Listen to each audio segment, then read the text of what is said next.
Assalamualaikum warahmatullahi wabarakatuh. Salam sejahtera untuk kita semua. Semoga kabar terbaik selalu buat teman-teman dan juga rekan-rekan semua yang selalu mengikuti materi ini, baik yang secara online ataupun yang offline. Terima kasih atas partisipasi teman-teman dan juga rekan-rekan semuanya. Baik, pada kesempatan ini kita akan membahas terkait dengan uji regresi berganda. Kita akan lanjutkan ya materinya. Materi yang akan kita bahas untuk pertemuan ataupun pada kesempatan ini kita akan membahas berkaitan dengan uji regresi berganda dengan menggunakan IBM SPSS versi 26. Jadi di sini kita langsung saja, mungkin teman-teman ataupun rekan-rekan juga sudah tahu apa sih fungsi dan tujuan dari kita melakukan uji regresi berganda ini. Yang mungkin akan saya sampaikan pada kesempatan ini langsung kepada hipotesisnya aja lah. Ya. Hipotesis yang kita ajukan untuk menguji regresi berganda ini, yang pertama hipotesisnya adalah pengujian hipotesis yang pertama kita akan menggunakan ataupun kita akan melihat nilai T hitung dengan kita bandingkan dengan nilai T tabel. Dan yang keduanya nanti kita akan pengujian hipotesis yang keduanya menggunakan menguji nilai F hitung dan nilai F tabel. Baik, hipotesis yang pertama, pengujian hipotesis yang pertama ini kita menguji nilai T hitung. Jika nilai T hitung lebih besar dari T tabel, HA diterima, atau jika yang kita lihat itu nilai probabilitasnya, jika nilai P-nya kurang dari 0,05, HA diterima atau terdapat pengaruh. Ini yang pertama. Kemudian yang keduanya, jika nilai T hitung lebih kecil dari T tabel, maka HO yang diterima. Atau jika nilai P-nya lebih besar dari 0,05, artinya HO diterima atau tidak ada pengaruh. Ini yang kita akan lihat hipotesisnya untuk menguji nilai T. Kemudian pengujian yang keduanya nanti kita akan melihat hipotesis menguji nilai F. Hipotesisnya ya. Di sini yang kita ajukan adalah jika nilai F hitung lebih besar dari F tabel, maka HA diterima, atau jika nilai P-nya lebih kecil dari 0,05, maka HA diterima atau terdapat pengaruh secara signifikan.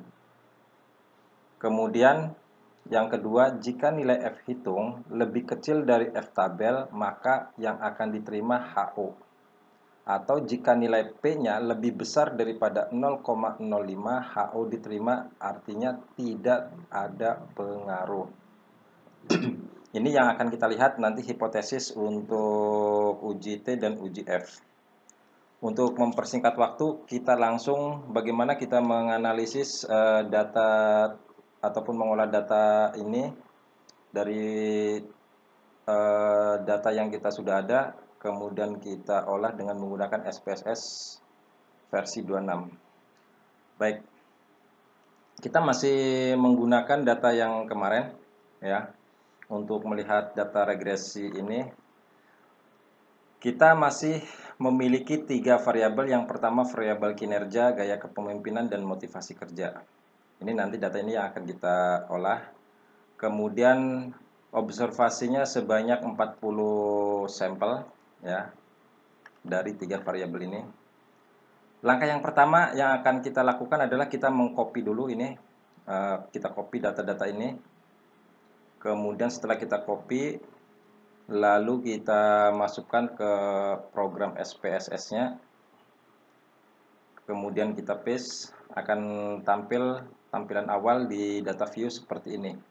Kemudian di variable view seperti biasa kita rubah ya, kita rubah dulu di variable view yang name kita ganti dengan Y. Kemudian yang keduanya ini X1. Kemudian yang ketiganya ini adalah X2. Kemudian di desimal, angka yang ada di desimal ini kita rubah menjadi 0 ya. Terus yang di bawahnya juga sama, kita rubah menjadi 0. Kemudian untuk yang di label, yang di label ini untuk yang Y kita ketikkan di sini kinerja karyawan. Oke. Kita ketikkan kinerja karyawan, dan kemudian yang X1-nya gaya kepemimpinan. Kemudian yang X2-nya adalah motivasi kerja. Oke. Kemudian untuk yang measure, ini kita ganti semuanya dengan menggunakan scale. Ya, tiga-tiganya kita gunakan scale. Kemudian kita setelah melakukan perubahan di data view, di variable view ini, kita masuk ke data view lagi. Ini data yang sudah kita rubah di variable view-nya, tampilannya seperti ini. Lalu kita akan mengolah data ini ke dalam pengujian untuk menguji regresi berganda. Langkah yang pertama yang kita lakukan adalah satu, klik analyze, kemudian kita sort ke regresi, lalu di sini ada linear. Kita klik yang linear, kemudian akan muncul box linear regresi. Pada variabel kinerja karyawan yang Y ini kita masukkan ke dependent. Kemudian gaya kepemimpinan dan motivasi kerja kita blok dan kita masukkan ke independent. Di sini ya, di kotak independent ini dua-duanya kita masukkan di sini. Setelah itu kita klik OK. Akan keluar output seperti ini. Ini adalah output untuk regresi berganda dengan menggunakan SPSS versi 26. Nah, yang akan kita lihat yang mana dari output ini? Yang akan kita lihat nanti yang pertama adalah model summary-nya dulu. Ini adalah output model summary ini yang akan kita lihat adalah koefisien korelasi ganda dan koefisien determinasinya. Ya. Untuk lebih jelasnya nanti kita akan copy dulu ini. Setelah kita copy, kita simpan di Word. Oke. Kita simpan di Word. Kita simpan di Word ini. Kemudian kita besarkan supaya jelas. Di dalam output model summary ini yang tadi sudah saya sampaikan, kita akan melihat koefisien korelasi ganda. Koefisien korelasi itu yang mana? Ini yang R ini adalah koefisien korelasi ya. Ini koefisien korelasi. Sedangkan kalau koefisien determinasinya ini nih. Ini yang namanya R square, ini koefisien determinasi. Kita highlight, jangan warna biru kelihatan nanti ya. Ganti dengan warna yang cerah, warna merah boleh. Oke, itu ini. Oke. Kemudian kita ini kan di sini kita sudah lakukan kita sudah lakukan highlight dulu ya supaya gampang untuk menginterpretasikannya. Yang pertama kita lihat nilai R-nya di sini. Nilai R di sini adalah koefisien korelasi ganda. Ini ya. Nilainya sebesar 0,927. Angka ini menunjukkan tingkat hubungan variabel gaya kepemimpinan dan motivasi kerja terhadap kinerja karyawan. Jika kita melihat tabel interpretasi koefisien nilai tersebut ada pada rentang 0,8 sampai dengan 1. Ini ada tabelnya di bawah nih. Oke. Ini adalah tabel pedoman untuk interpretasi koefisien korelasi ya. Karena nilainya di sini 0,927, kita lihat ini ada di sini range-nya nih. Di 0,8 sampai dengan 1. Artinya tingkat hubungannya ini sangat kuat. Jadi kesimpulannya apa? Kalau kita melihat dari koefisien korelasi gandanya ini ataupun nilai R-nya ini. Artinya kalau kita simpulkan hubungan variabel gaya kepemimpinan dan motivasi kerja terhadap kinerja karyawan sangat kuat. Itu saja kesimpulannya. Ya, itu untuk interpretasi nilai R ataupun koefisien korelasi ganda.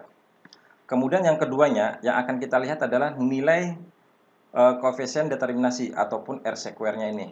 Ini R square ini kita katakan ini koefisien determinasi supaya Anda paham.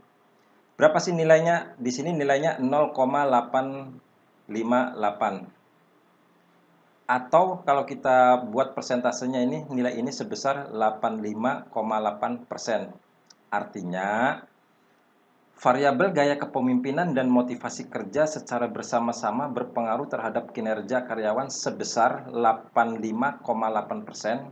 Sedangkan sisanya, ya, kalau kita buat persentase, 85,8 dikurangi 100 artinya sisanya sekitar 14,2%.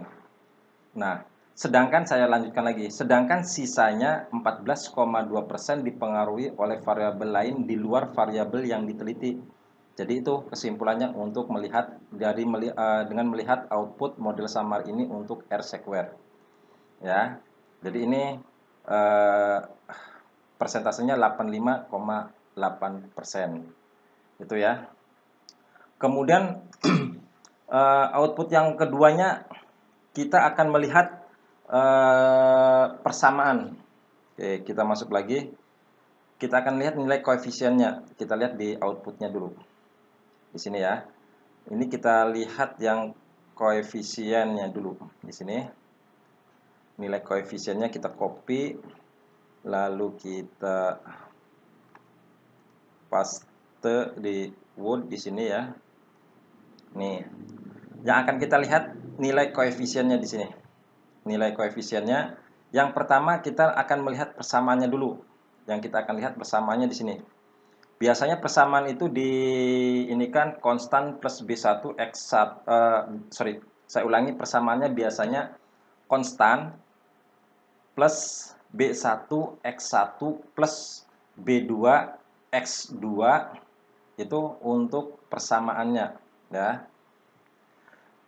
Artinya apa? Kalau kita buat di dalam ini, di dalam sebuah persamaan, nilainya konstan, ini sebesar 1,523. Kemudian ditambah,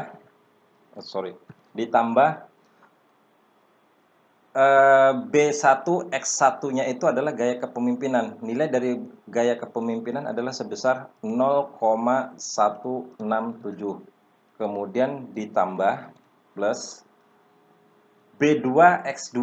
B2X2 itu yang mana? Ini motivasi kerja. Berapa nilainya? Nilainya sebesar 0,380. Ini persamaannya yang kita sudah dapat nih.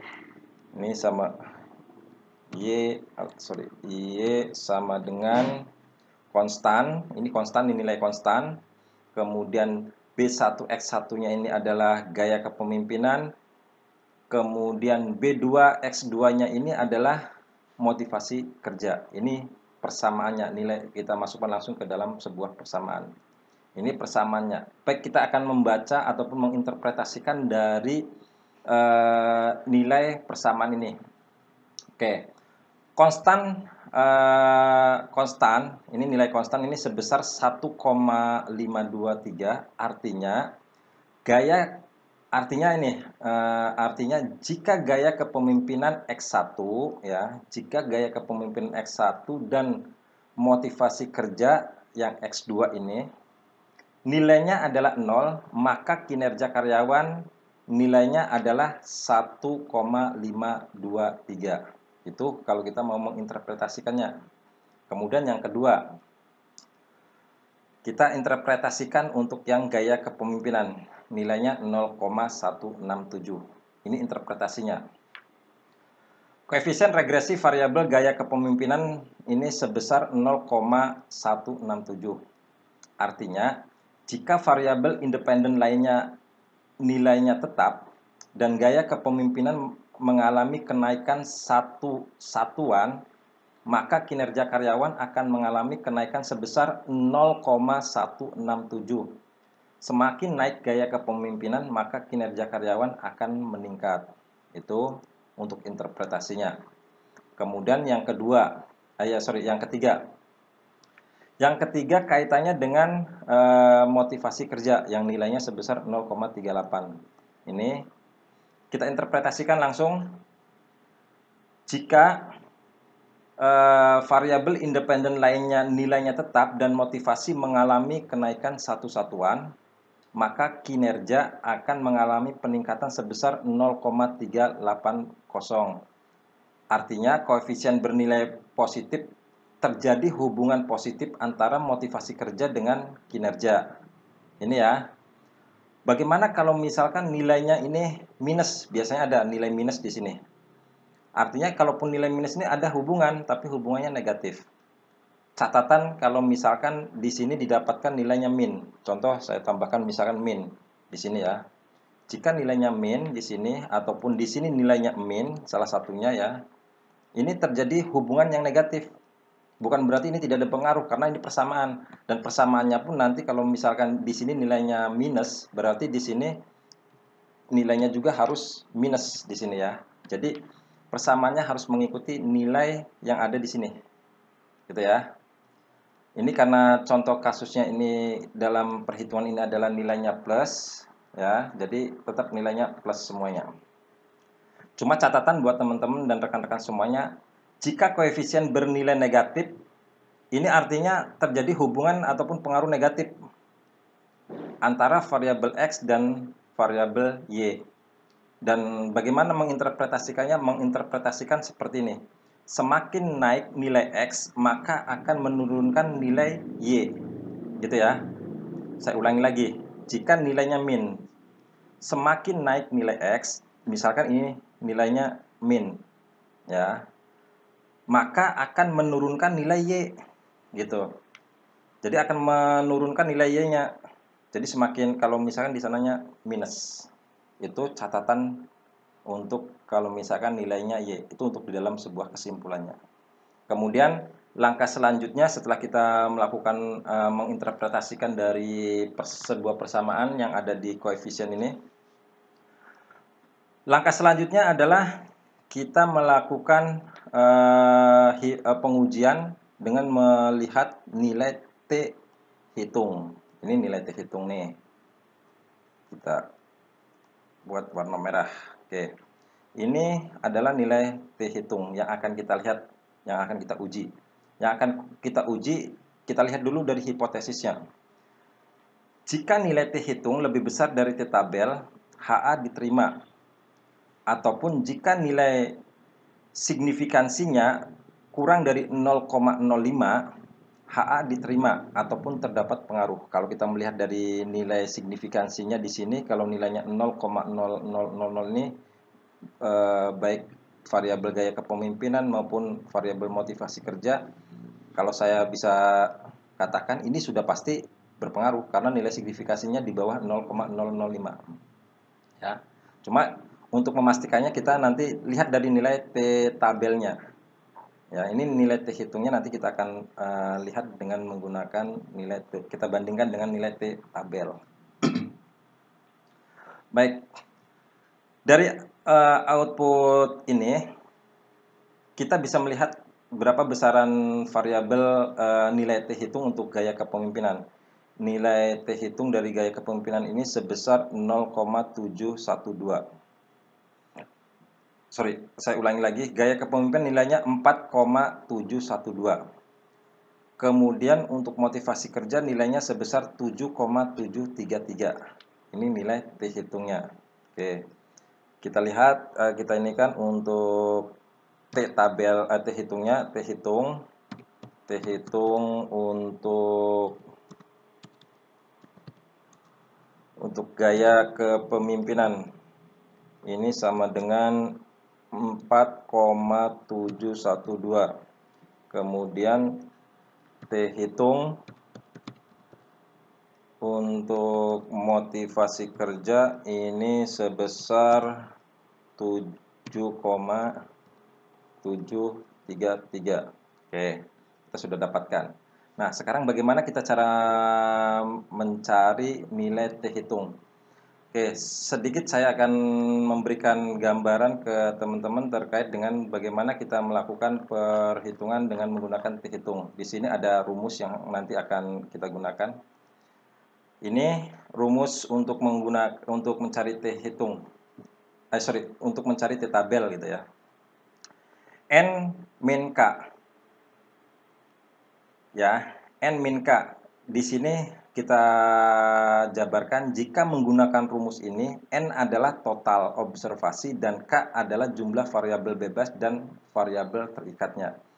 Kalau misalkan di dalam kasus ini, contoh kasusnya adalah N-nya sebanyak 40, dikurangi K-nya ataupun variabel bebas dan variabel terikatnya kita jumlahnya ada 3, ya.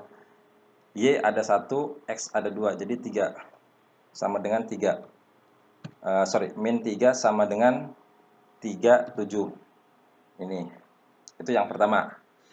Kemudian bisa juga kita menggunakan yang N min K min 1. Sama saja dengan perhitungan yang ada di sini. Jika menggunakan rumus ini, N adalah total observasi dan K adalah jumlah variabel bebas dan 1 nilai tetap. Ini kalau 1 ini udah nilai tetap, dari sananya sudah ada seperti ini. Jadi artinya kalau kita ilustrasikan dengan yang ada di sini, N-nya sebesar 40 observasi ataupun sampelnya. Kemudian variabel bebasnya ada berapa? Tadi kita sampaikan bahwasanya variabel bebasnya ada 2 dikurangi 1 sama saja hasilnya dengan sama dengan 37. Ini ya. Jadi pada saat Anda menggunakan untuk perhitungannya menggunakan N min K dengan cara seperti ini, ataupun N min K min 1 dengan cara seperti ini. Ini ada catatan buat teman-teman semuanya supaya nanti jangan sampai ada teman-teman dan juga rekan-rekan semuanya. Di sini ada sebuah catatan dari saya, dan juga ini catatan bukan dari saya saja, tetapi catatan dari para pakar, dari para ahli. Saya juga mengutip catatan untuk pengujian lain, misalkan uji hipotesis rata-rata dan lainnya, rumus ini pasti akan berbeda, ya. Kalau kita menguji ataupun uji hipotesis rata-rata, kita tidak bisa menggunakan ini, ya. Pasti yang akan kita gunakan biasanya hanya ini, N min K, dan K-nya ini adalah hanya variabel bebasnya saja. Kalau kita mencari rata-rata, ya, karena yang kita cari di sini bukan nilai rata-rata ataupun hipotesis rata-rata, jadi kita gunakan rumus seperti ini. Ini penjelasan dari saya terkait dengan polemik saat ini yang terjadi, bagaimana menentukan nilai T tabel untuk mencarinya. Ini yang kita gunakan dasarnya, ya. Jadi ada 37 yang akan kita lihat dari nilai DF-nya, degree of freedom-nya ataupun range kebebasannya sebesar 0,05% ataupun 0,05 ataupun 5%. Kita lihat dari nilai T tabel. Ya, kita konversikan. Di dalam T tabel ini, di sini ada yang satu arah dan 2 arah. Kalau yang ini adalah satu arah, ya. Kalau yang ini nilainya adalah untuk nilai satu arah. Kalau yang ini nilai untuk 2 arah, ya. Kanan kiri. Kalau ini yang kanan saja ataupun yang kiri saja, nanti kita pakai yang ini. Kalau yang ini 2 pihak biasanya, satu pihak 2 pihak gitu. Kalau ini yang satu pihak ataupun yang ini adalah 2 pihak. Ini untuk teman-teman supaya jelas, ya. Di sini saya berikan contoh di sini. Tadi contoh kasus kita di sini kita sudah dapatkan untuk yang ini 37, ya, N-nya 37. Kemudian nilai probabilitas yang akan kita gunakan sebesar 0,05, ya. Ini nanti kita akan lihat berapa nilai untuk T tabelnya. Kita lihat langsung karena tadi kita sudah dapatkan sebesar 37. Langsung kita lihat di sini 37 nilainya berapa? 37 ini adanya di sini. Berarti nilai T tabelnya sebesar 2,02619. Ini kita copy, ya. Masukkan ke sini T tabelnya. Kita dapatkan T tabelnya. Nilai T tabelnya Di mana? Di sini aja ini ya. T tabel. Oke, kita masukkan nilai T tabel. T tabelnya sebesar tadi berapa? 2,026.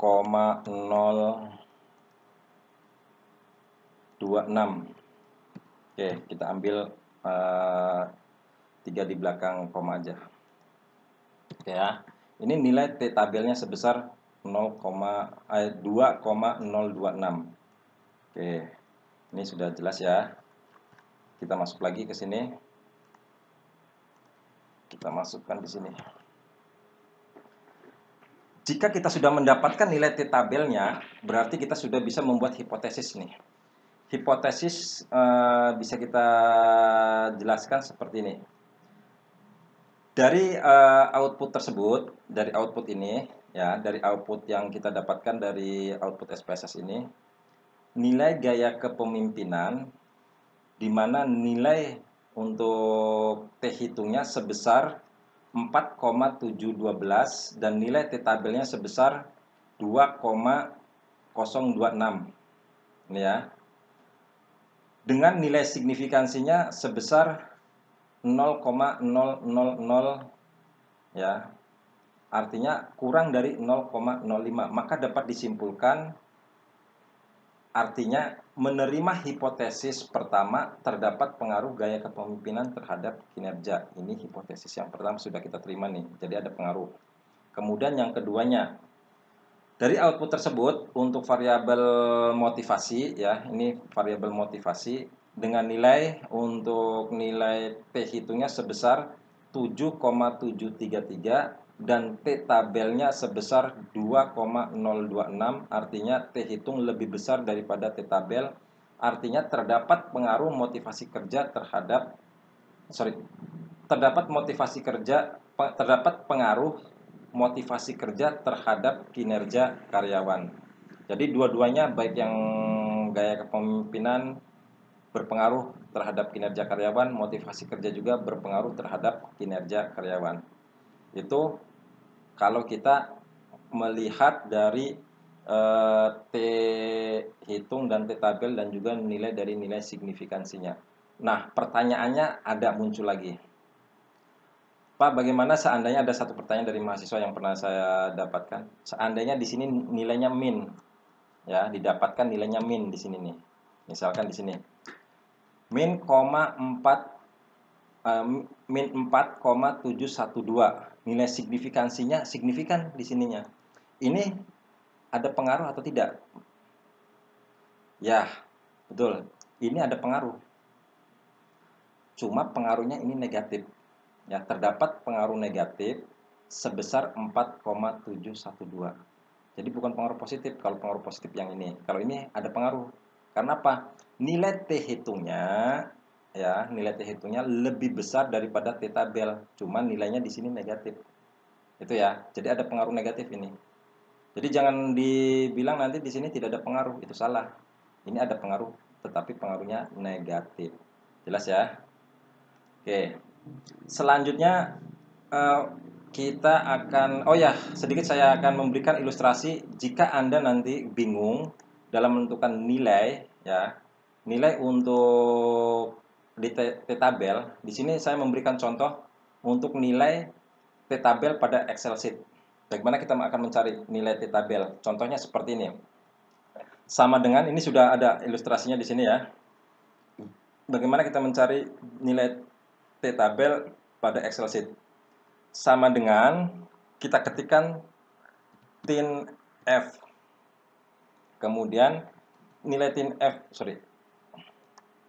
sama dengan tin F. Kemudian buka kurung. Kemudian berapa nilai probability-nya? Kita tentukan di sini. Nilai probability-nya sebesar 0,05. Kemudian titik 2, ya. Setelah titik 2 ada degree of freedom. Berapa sampel ataupun observasi yang kita sudah tentukan? Sebesar 37. Tutup kurung. Kita dapatkan nilainya. Sama tidak dengan nilai yang tadi kita buat. Yang kita lihat di tabel. Ini nilainya, ya. Kita ini kan supaya hanya 4 digit saja. 0,026. Berapa tadi kita dapatkan untuk T tabelnya? Sama saja. 2,026. Ya. Ini kalau kita mau mencarinya secara cepat, ya, mencari secara cepat dengan menggunakan rumus yang ada di Excel sheet. Ini mudah kan? Oke. Tuh. F tabel juga nanti kita bisa lihat dengan menggunakan rumus Excel sheet. Cuman nanti kita akan bahas dulu, ya. Kita bahas dulu untuk yang F hitung. Oke. Dari mana kita mendapatkan F hitung ini? F hitung itu kita dapatkannya dari output ANOVA-nya. Ini output ANOVA ini nanti kita ingin melihat uji F-nya. Kita copy dulu, lalu kita tempatkan di sini di Excel, di Word-nya. Oke. Yang kita lihat di sini nilai F hitung. Nilai F hitungnya sebesar 112,192 dengan tingkat signifikansinya 0,000. Kalau kita melihat dari sini sebetulnya ini sudah pasti signifikan, ya. Karena apa? Nilai signifikansinya kurang daripada 0,00.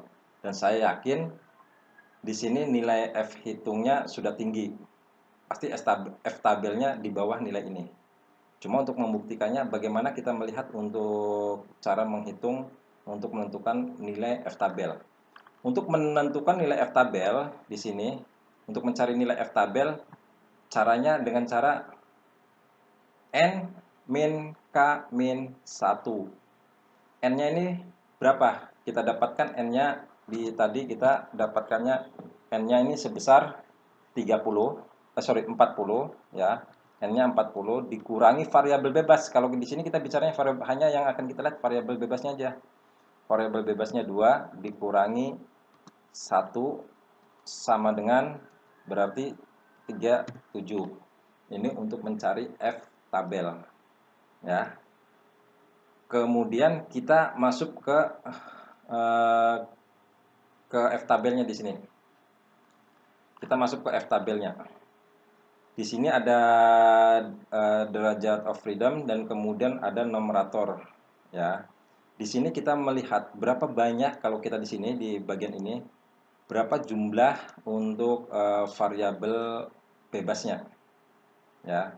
Karena tadi variabel bebasnya ada 2, jadi kita lihat di sini ada 2. Berapa tadi kita dapatkan untuk jumlah sampelnya? Sampelnya sebanyak 37. Kita lihat di sini 37. Artinya kita mendapatkan untuk nilai F tabelnya sebesar 3, ini ya, 3,251. Kita dapatkan 3,251 untuk F tabel. Sorry, F tabelnya sebesar 3, F tabel sama dengan 3, tadi berapa? Kita lihat lagi. 3,251 ya. 3,251. Ini untuk F tabelnya. F hitungnya berapa? F hitungnya sebesar 112,192. Nah, kalau kita lihat dari hipotesis, kita lihat dari hipotesisnya, jika nilai F hitung lebih besar dari F tabel, maka HA diterima ataupun terdapat pengaruh secara signifikan, ya. Kita bisa langsung membuat kesimpulannya seperti ini. Dari output tersebut, untuk variabel nilai F hitung sebesar 112,192 dan nilai F tabelnya sebesar 3,251 dengan nilai signifikansinya sebesar 0,000, maka dapat disimpulkan menerima hipotesis pertama artinya gaya kepemimpinan dan motivasi kerja secara bersama-sama berpengaruh terhadap kinerja karyawan. Itu, atau boleh Anda bilangnya secara signifikan, boleh. Terdapat pengaruh secara signifikan, itu juga boleh, ataupun secara bersama-sama, itu pun boleh. Ya, tadi kita lihat nih dari F tabelnya sebesar 3,251. Coba kita lihat dengan menggunakan rumus Excel sheet. Ya, yang pertama kita ketikkan dulu yang F ini ya, sama dengan ya F dot inv nih, langsung di sini keluar nih dot rt yang kita ambil karena kita derajat ininya probability-nya sebesar 0,05, kemudian titik 2, sorry ya, titik koma, bukan titik 2, titik koma, kemudian variabel bebasnya ada 2, kemudian titik koma, kemudian di sini kita dapatkan 37 ya. Tutup. Kita lihat nilainya sama atau tidak dengan nilai yang tadi 3,251 ya, sama saja nilainya. F tabel dari tabel 3,251, kita lihat dari Excel sheet juga nilainya 3,251. Jadi tidak ada yang salah ya, jadi sama semuanya nih. Oke, itu yang mungkin bisa saya berikan untuk tutorial bagi teman-teman terkait dengan uji regresi berganda ini. Jika ada pertanyaan silakan tulis dalam kolom komentar di sesi ini. Dan kemudian jika masih ada yang bingung terkait untuk interpretasinya, di materi ini saya sudah upload di Akademia. Silakan Anda download di Akademia. Nanti tinggal Anda sesuaikan dengan data Anda untuk interpretasi datanya ya, ataupun untuk deskripsi datanya dari hasil perhitungan Anda dengan menggunakan SPSS 26. Itu saja, kurang lebihnya saya mohon maaf. Billahi taufiq wal hidayah. Wassalamualaikum warahmatullahi wabarakatuh.